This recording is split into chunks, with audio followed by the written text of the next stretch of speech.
Selamat siang anak-anak, ketemu lagi dengan saya Evi Maria. Di sesi kita kali ini kita akan bahas tentang etika profesi auditor. Harapannya setelah sesi ini, mahasiswa diharapkan mampu untuk menjelaskan apa yang boleh dan apa yang tidak boleh dilakukan oleh auditor ketika melakukan penegasan auditnya seperti yang diatur dalam Kode Etik Profesi Auditor yang berlaku di Indonesia. Kita mulai dari definisi etika. Etika itu apa sih? Serangkaian prinsip atau nilai moral. Ya. Jadi serangkaian prinsip atau nilai moral yang ditentukan oleh apa aja? Bisa karena undang-undang, bisa karena peraturan, ya, bisa karena kebiasaan atau adat istiadat, bisa juga karena kode etik organisasi. Ya. Nah, perangkat nilai tadi, serangkaian prinsip atau nilai moral itu seperti apa sih? Contohnya, kejujuran, integritas, ya, loyalitas, keadilan, kepedulian pada orang lain, menghargai orang lain, menjadi warga yang bertanggung jawab, ya. Itu adalah contoh prinsip-prinsip atau nilai moral. Ya. Terus kemudian sedangkan perilaku yang berbeda dari standar etika biasanya disebut sebagai perilaku yang tidak etis. Penyebab tindakan tidak etis itu bisa karena dua macam, ya. Pertama, karena standar etika seseorang berbeda dengan masyarakat umum. Yang kedua, biasanya orang cenderung egois. Maksudnya apa? Orang cenderung mementingkan dirinya sendiri. Gitu ya. Jadi, kalau etika itu, gitu ya, etika biasanya menilai baik atau buruknya suatu perilaku. Gitu ya. Jadi, contoh etika dalam masyarakat misalkan, ada etika dalam bertamu, ada etika dalam mengantri, ada etika ketika makan. Ya, misalkan kalau kita bertamu melakukan kunjungan ke rumah orang, ya, ke tetangga misalkan, etika bertamunya apa? Tidak bertamu pada larut malam, tidak bertamu terlalu lama sehingga mengganggu atau membuat tidak nyaman pemilik rumah. Kalau etika dalam antrian, misalnya dalam mengantri, kita tidak menyerobot antrian, melakukan antrian sesuai dengan urutannya, dengan tertib, dia. Etika makan, misalnya, tidak bicara ketika makan, tidak mengangkat kakinya ketika makan, tidak makan sambil berdiri, dia. Kalau sudah selesai, biasanya sendok dan garpunya ditutup, gitu ya. Nah, tapi ada etika-etika yang berlaku secara universal dalam arti gini, semua daerah, semua tempat itu sama. Gitu ya. Tapi ada etika yang juga berlaku khusus hanya di masyarakat-masyarakat tertentu. Gitu ya. Jadi akan tergantung dari apa adat istiadatnya, norma yang berlaku di daerah tersebut gitu ya, budi pekerti luhur yang ditanamkan di daerah apa di masyarakat tersebut gitu ya, sehingga apa itu yang menjadi berbeda antara ini di satu golongan masyarakat dibilang itu adalah perbuatan yang etis, bisa jadi tempat lain tidak etis gitu ya.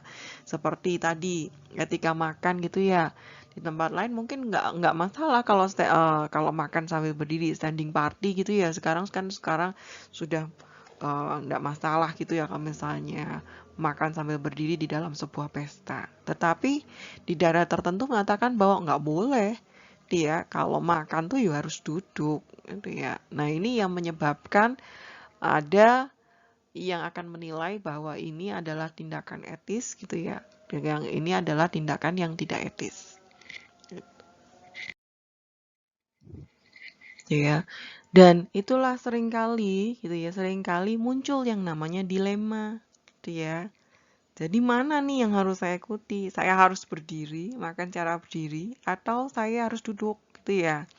Nah, ini muncul yang namanya dilema etika. Maksudnya apa? Situasi yang dihadapi seseorang ketika ia harus mengambil keputusan tentang perilaku yang tepat. Gitu ya.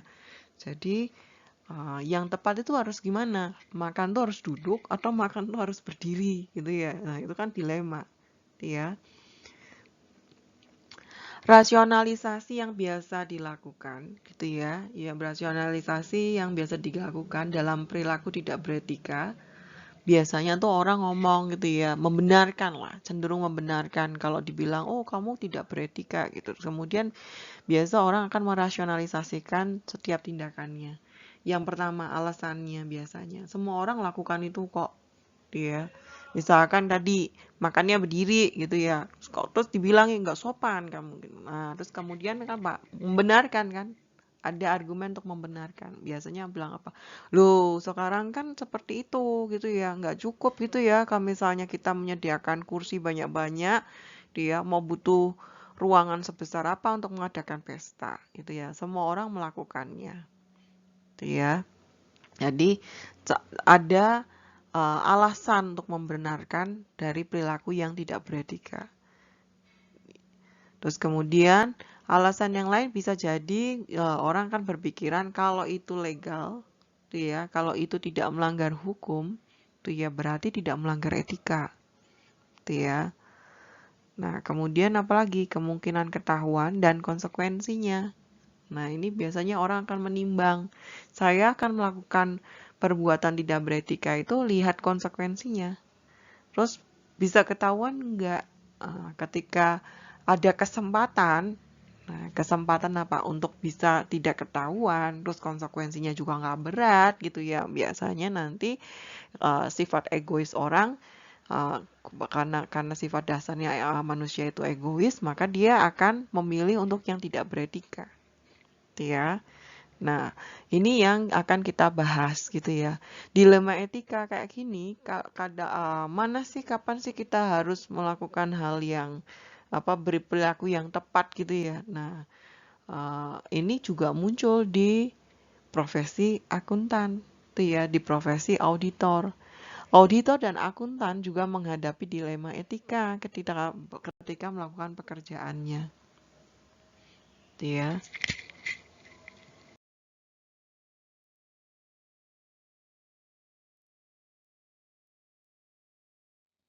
Terus, apa yang dilakukan oleh seseorang ketika dia mengalami dilema etika? Bagaimana sih caranya untuk menyelesaikan dilema etika? Pertama, cari fakta yang relevan.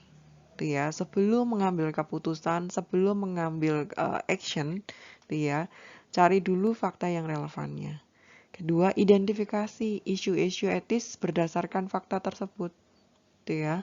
Terus kemudian tentukan siapa yang akan terpengaruh. Konsekuensi ya, akibat dari perilaku yang akan kalian ambil, akibat dari keputusan yang nanti akan kalian ambil, siapa yang akan terpengaruh.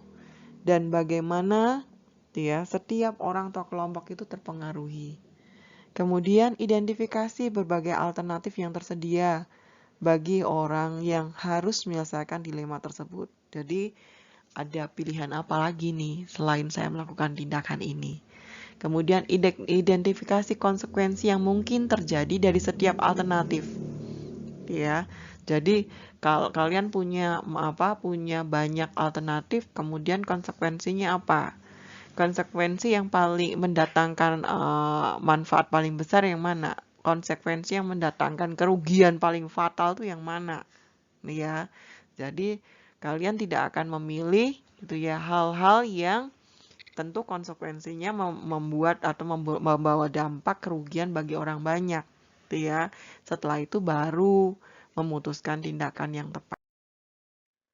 Sekarang pertanyaannya, kenapa sih profesi itu perlu gitu ya perilaku etis gitu ya. Nah, yang namanya profesional itu tuh harus punya tanggung jawab. Untuk apa? Bertindak lebih dari sekedar memenuhi tanggung jawab diri sendiri maupun ketentuan hukum dan peraturan masyarakat. Itu adalah definisi orang yang profesional. Ya. Jadi seorang profesional memiliki tanggung jawab itu ketika dia berperilaku itu tidak hanya pada dirinya sendiri, tetapi juga pada masyarakat banyak. Ya. Jadi untuk seorang yang profesional, masyarakat itu akan memberi kepercayaan atas kualitas jasa yang dihasilkannya. Sekarang, bagaimana caranya akuntan publik itu berperilaku profesional? Ya, jadi akuntan publik akan berperilaku profesional jika ada kode etik yang mengaturnya. Ya, nah kode etiknya ada apa? Ada kode perilaku profesional punyanya ACPA, Organisasi Certified Public Accountant yang internasional gitu ya. Ini menyediakan standar umum perilaku yang ideal maupun peraturan perilaku khusus yang harus diberlakukan bagi orang-orang yang berprofesi sebagai akuntan publik. Ya. Kemudian kode etik itu terdiri dari 4 bagian. Ya. Yang pertama prinsip-prinsip, yang kedua peraturan perilaku, kemudian interpretasi atas peraturan perilaku supaya nggak macam-macam diinterpretasikannya, maka dijelaskan di dalam kode etik ya. Kemudian kaidah etika. Kalau prinsip-prinsip itu mencakup diskusi umum tentang karakteristik apa aja yang harus dimiliki oleh akuntan publik. Ya, kemudian di dalamnya ada 6 prinsip etis. Ya, kalian nanti lihat di kode etik profesi akuntan publik. Yang kedua tentang apa? Peraturan perilaku.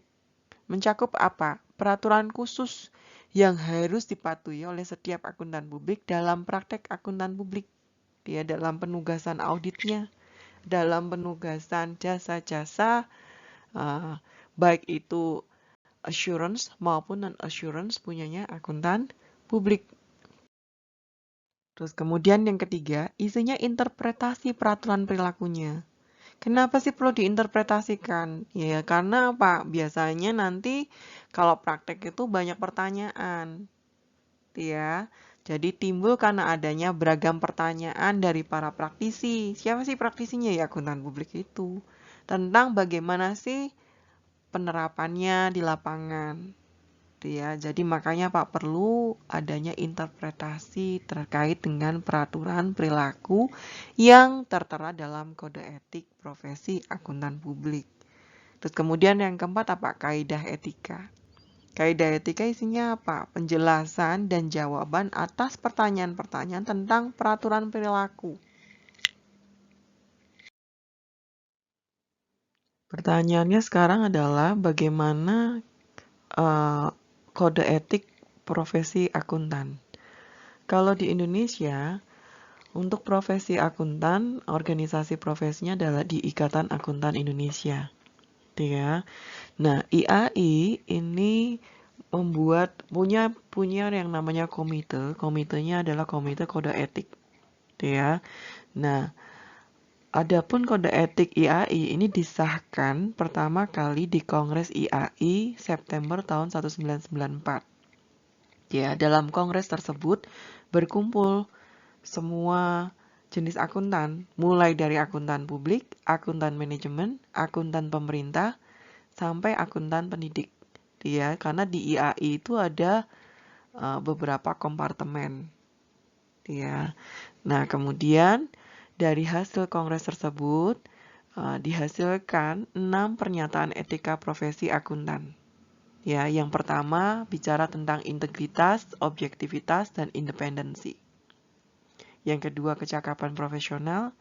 Yang ketiga, pengungkapan informasi rahasia klien dalam hubungannya dengan informasi rahasia klien. Kemudian iklan bagi kantor akuntan publik.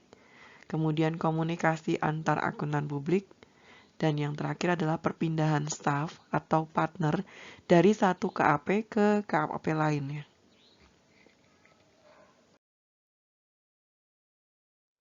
Kode etik yang disahkan oleh IAI tadi diadopsi dari punyanya ACPA. Itu ya, jadi organisasi internasional akuntan publik itu ya, Certified Public Accountant.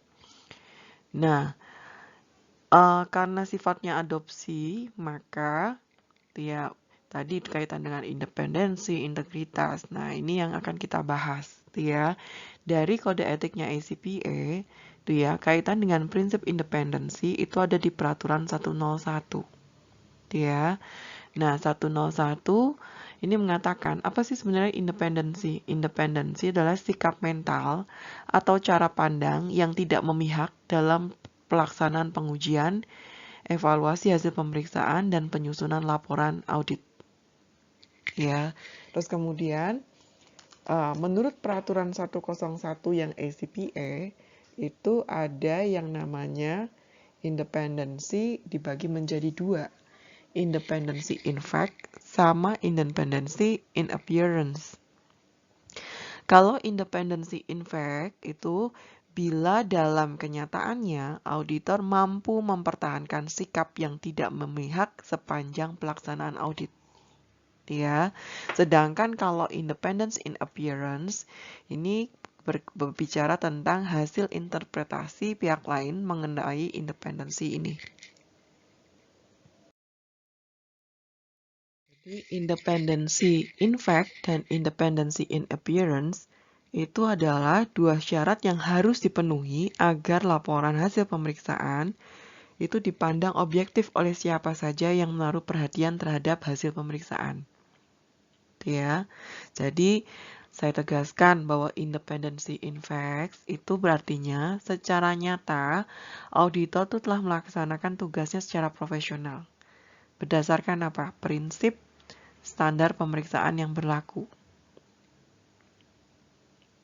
Ya, jadi kita ambil contoh misalkan seorang external auditor mendapat penugasan pemeriksaan di salah satu kantor. Ya, tapi kepala kantornya masih ada hubungan saudara. Ya, dalam kondisi ini si auditor meskipun auditor telah melaksanakan pemeriksaannya secara profesional dalam arti independent in fact gitu ya, terhadap laporan keuangannya. Nah, karena eksternal auditor tadi masih punya hubungan dengan kepala kantor auditinya gitu ya, maka akan diragukan independensinya. Independensi yang mana yang diragukan? Dia bisa independence in fact, tapi dia tidak independence in appearance. Karena apa? In appearance-nya auditornya punya hubungan kekeluargaan dengan kepala kantornya. Ya, karena apa? Jadi diragukan secara appearance. Apa iya sih dia tega sama papahnya sendiri atau pamannya sendiri? Mana mungkin dia berani menyatakan bahwa kondisi perusahaannya tidak baik gitu ya, mengungkapkan kesalahan dari keluarganya sendiri. Nah, pada saat seperti ini, biasanya akan muncul yang namanya saat-saat dilema. Dia. Jadi satu sisi dia dituntut untuk bekerja independen sesuai dengan standar prinsip in fact-nya gitu ya. Tapi di sisi lain dia tidak independen secara in appearance. Ya, misalkan lagi contoh yang lain. General Manager meminta saya menindaklanjuti biasanya ada surat kaleng gitu ya. Isi surat kaleng biasanya isi surat kaleng ini surat pengaduan gitu ya. Tapi yang no name, yang tidak ada namanya. Terkait informasi adanya pemalsuan surat keterangan perusahaan dan tanda tangan manajer. Untuk kepentingan apa? Pinjaman kredit di salah satu bank yang dilakukan oleh 2 orang karyawan. Kebetulan profesinya sebagai auditor. Ya, ini kan dilema nih. Kalau saya harus melakukan pemeriksaan terhadap teman saya, kebetulan saya itu adalah manajer dari 2 auditor itu, apa yang harus saya lakukan? Saya langsung menyanggupi untuk melakukan pemeriksaan tanpa mempertimbangkan bahwa mereka adalah staf saya. Namun dalam benak saya mesti tanya, apa iya karyawan lain percaya dengan hasil pemeriksaan saya tadi menindaklanjuti surat kaleng tadi? Nah, di sini muncul yang namanya kondisi dilematis. Ya. Kalau saya menolak penugasan pemeriksaan, menimbulkan kesan bahwa saya tuh auditor yang tidak konsisten. Tapi kalau saya terima penugasan, nah mesti nanti hasil auditnya akan mempertanyakan objektivitas hasil pemeriksaan saya. Kok bisa? Ya, karena 2 orang karyawan tadi, auditor tadi itu kan staf saya. Ya. Nah, ini yang seringkali menimbulkan masalah dilema. Ya, dalam kita melakukan kegiatan penugasan. Ya. Terus kemudian sekarang selanjutnya. Biasanya apa sih benturan independensi? Ada benturan independensi ya. Nah, benturan itu bisa muncul karena apa aja. Diidentifikasi dari dari bukunya Arens itu ya, benturan independensi ini kaitannya hubungan keuangan dengan klien. Itu ya, maksudnya gimana? Bisa jadi partner itu gitu ya, atau itu merupakan pemegang saham dari perusahaan auditinya. Itu ya. Terus kemudian ada kepentingan keuangan langsung dan tidak langsung antara KAP dengan kliennya. Itu ya. Nah, terus kemudian ada yang kedua benturan independensi yang biasa terjadi dalam praktik itu karena apa? Masalah kepentingan keuangan. Ya. Kaitannya misalkan dengan apa? Ya, saya dulunya ternyata karyawan perusahaan tersebut yang mau diaudit. Ya. Terus saya pindah kerja, kemudian saya kerja di KAP. Nah, kemudian ternyata kok perusahaan tersebut jadi minta diaudit sama KAP yang tempat saya kerja. Nah, ini biasanya benturan kepentingan. Ya. Terus kaitannya dengan apa lagi? Ada kepentingan keuangan karena apa? Hubungan keluarga antara apa? Antara auditornya dia dengan perusahaan yang diauditnya. Ada direksi gitu ya, ada peran ganda angkutan publik sekaligus dia sebagai apa di sana? Sebagai dewan komisaris mungkin, direksi, atau pihak manajemennya perusahaan audit. Ini sekarang seringkali benturan independensi. Ya, kita mungkin bisa independensi in fact, dalam kenyataan kita mengerjakannya sesuai dengan standar, tapi secara appearance-nya tidak memenuhi. Terus kemudian ada litigasi antara KAP dan dengan klien. Litigasi itu maksudnya apa? Litigasi itu ada tuntutan hukum. Dia antara KAP dan klien. Terus kemudian benturan independensi muncul karena jasa pembukuan dan audit untuk klien yang sama. Itu yang terjadi dengan kasusnya Enron. Dia Arthur Andersen, KAP-nya, dia melakukan jasa desain sistem informasi keuangannya, kemudian jasa penyusunan laporan keuangannya, jasa konsultasi manajemennya. Arthur Andersen ambil jasa itu, jasa non atestasinya, jasa non assurance-nya. Nah, tapi di saat yang bersamaan dia juga memberikan jasa assurance dalam bentuk audit laporan keuangan. Nah, ini benturan independensi. Ya. Sehingga ada kemungkinan, ada kesempatan terjadinya fraud di sana antara auditi dan akuntan publiknya. Ada peluang terjadi fraud.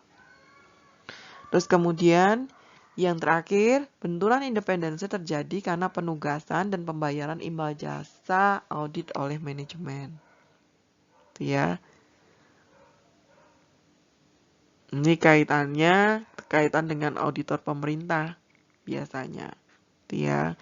Jadi ditunjuk oleh pemerintah. Nah, sekarang usaha untuk memelihara independensi akuntan publik itu gimana? Pertama, kita punya kewajiban hukum. gitu ya, supaya lebih independen, supaya kita tidak menerima klien yang masih punya hubungan kekerabatan gitu ya, supaya kita bisa memenuhi syarat independent in fact dan independent in appearance, maka ada kewajiban hukum. Ya, jadi maksudnya gimana? Hukuman ini akan dijatuhkan pengadilan jika seorang akuntan publik tidak independen.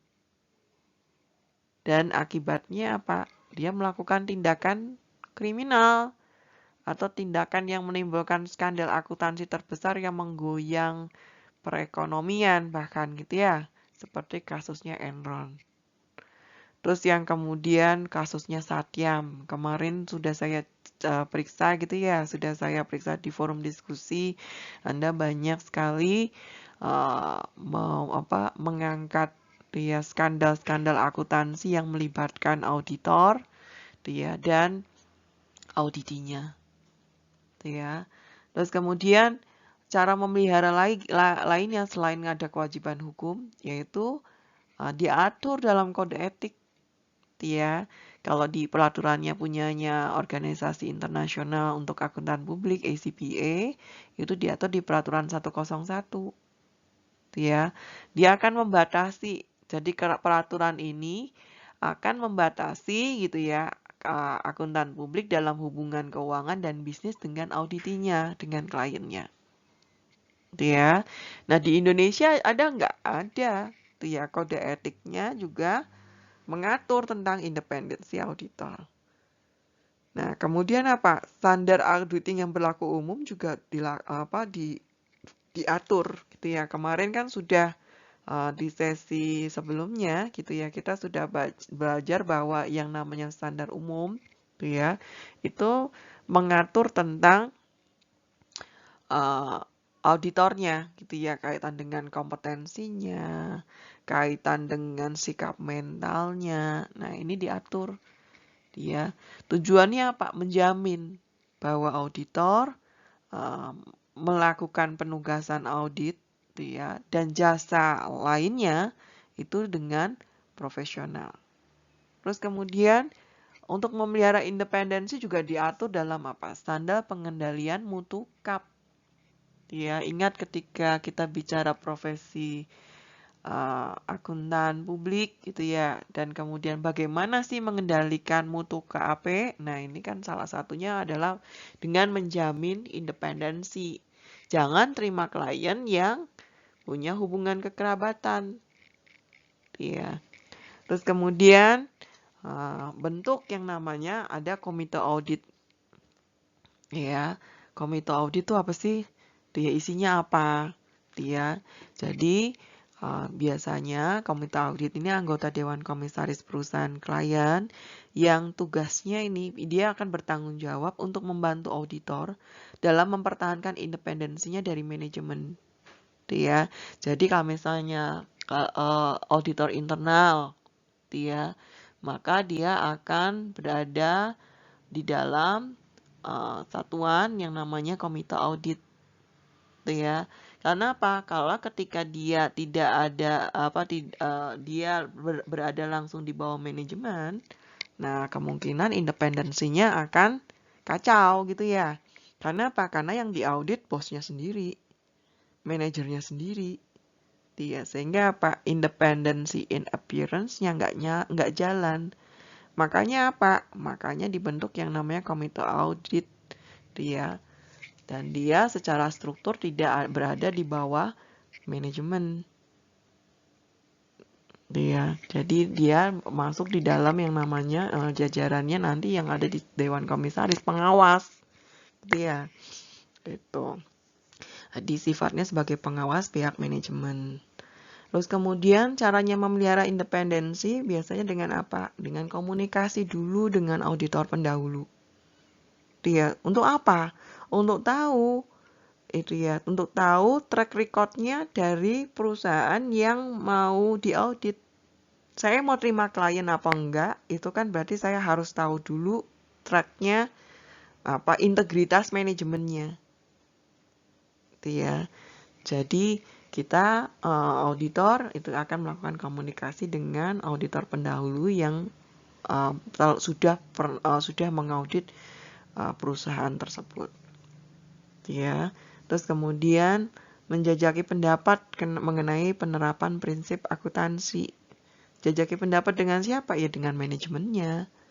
Ya, yang tadi. Ini kan istilahnya pertama kali kita mau ambil klien atau enggak, itu kan kita harus menilai apakah kita bisa bersikap independen, baik itu in fact maupun in appearance. Ya, jadi sebelum mengambil keputusan, ya berarti kalian tadi harus melalui komunikasi dengan auditor pendahulu, jajaki pendapat, manajemen terkait dengan penerapan prinsip akuntansi.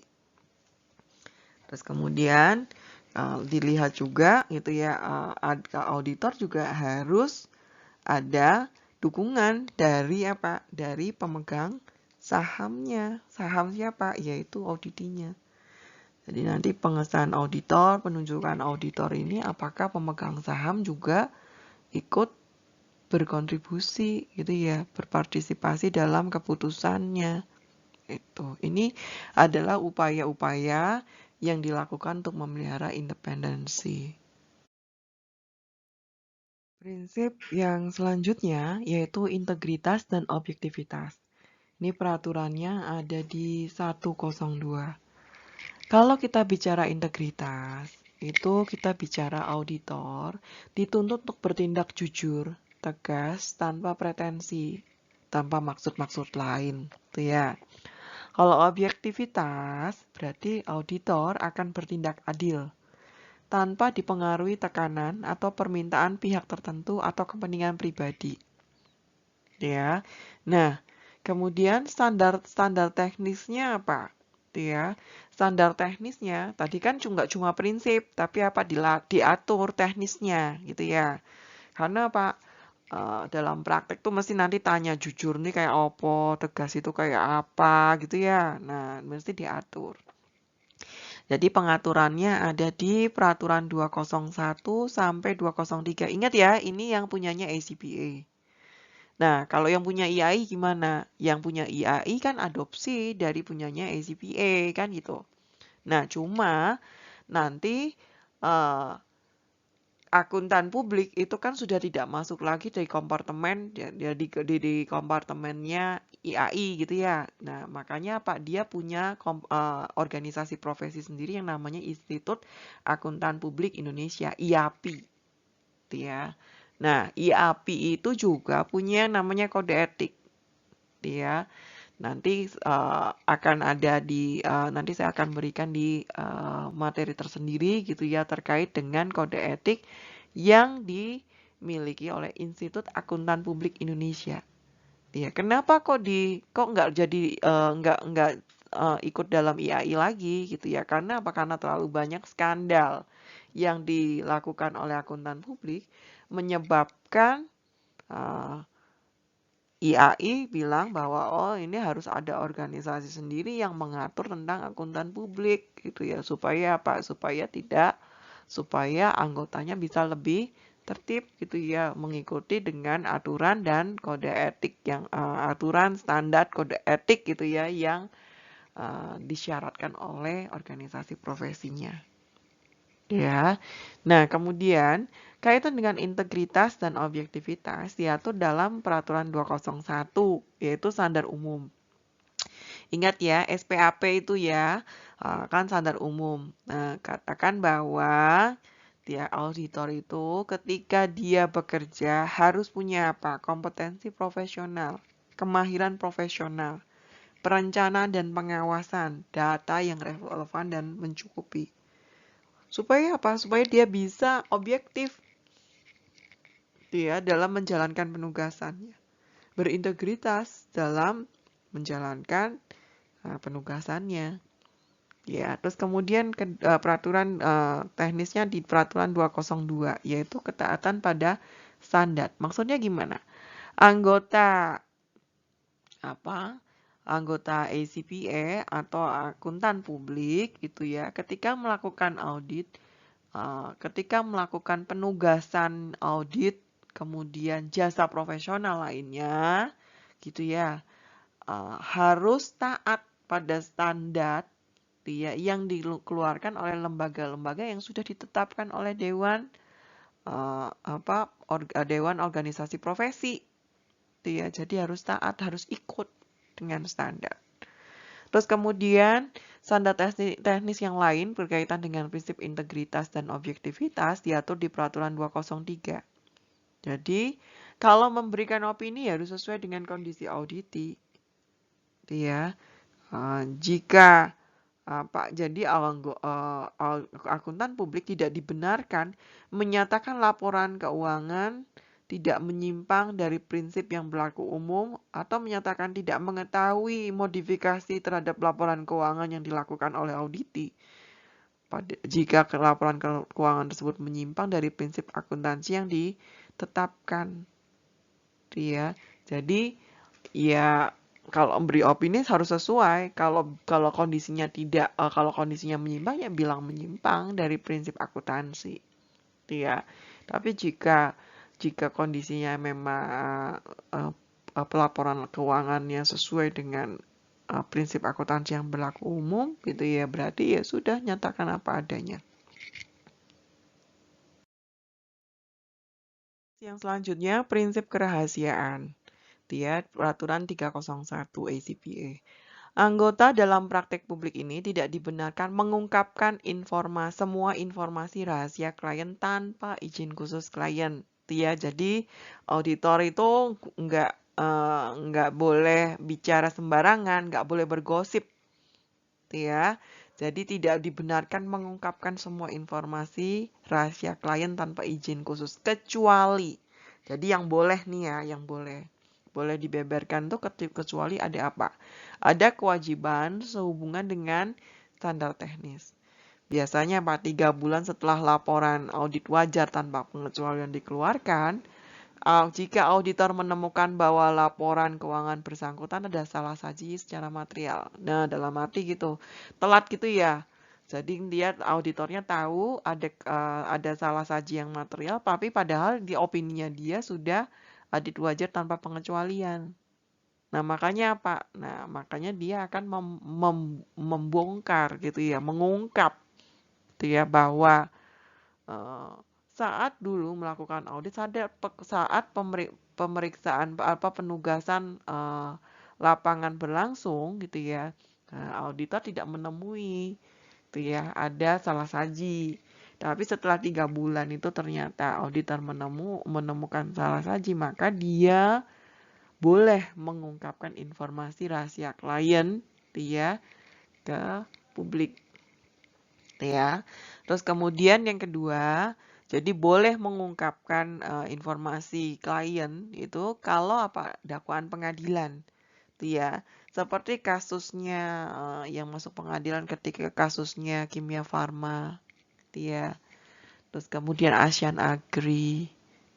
Ketika ada dakwaan pengadilan, nah kan auditornya dipanggil nih. Diminta untuk menceritakan ketika penugasan itu seperti apa.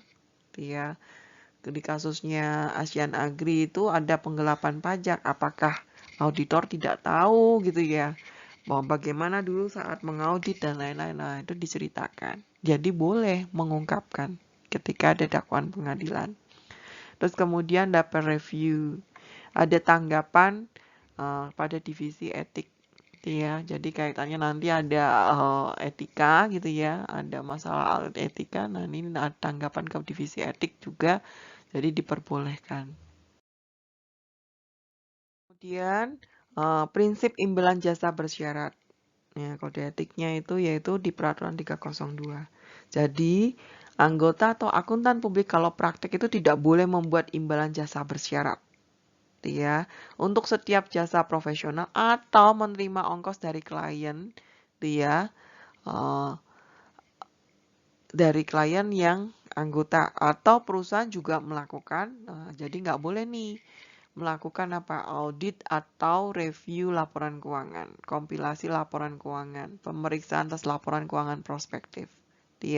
Jadi pilih salah satu. Jadi nggak boleh diborong itu ya. Kalau jasa non assurance, non assurance aja. Kalau jasa assurance, assurance aja. ya. Jadi sudah diatur dalam kode etik. Jadi tidak diperbolehkan untuk melakukan double gitu ya, penugasan. Di dalam kode etik akuntan publik juga diatur kaitan dengan prinsip tindakan yang mendatangkan aib. Ya, diatur di peraturan 501. Akuntan publik itu tidak akan melakukan tindakan yang mendatangkan aib bagi profesinya. Misalkan apa? Menahan catatan klien setelah mereka minta, nggak mau ngasih gitu ya. Itu nggak boleh. Terus kemudian diskriminasi ras, warna kulit, agama, jenis kelamin, umur, ataupun asal kebangsaan. Jika melakukan audit atas badan pemerintah yang memerlukan prosedur audit yang berbeda dari standar auditing yang berlaku umum. Jadi kalau pemerintah itu kan standarnya kan berbeda karena apa, akuntansinya kan juga, pencatatan akuntansinya kan juga berbeda, ya. Jadi prosedur auditnya nggak boleh sama, ya. Nah itu, ini diatur. Nah, kode etik akuntan publik lainnya lagi berkaitan dengan periklanan dan penawaran jasanya. Jadi anggota tidak dibenarkan untuk mencari klien dengan memasang iklan atau mengajukan penawaran lain yang bersifat mendistai, menyesatkan, atau menipu. Jadi kalau mau menawarkan jasa auditnya itu nggak boleh paksaan, nggak boleh desakan yang berlebihan, atau hasutan.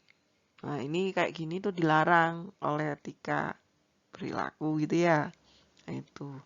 Jadi nggak boleh pakai masang iklan di pinggir jalan itu ya. Mana ada sekarang kap-kap yang kap-kap nggak boleh pasang iklan penawaran jasa auditnya di pinggir jalan seperti itu.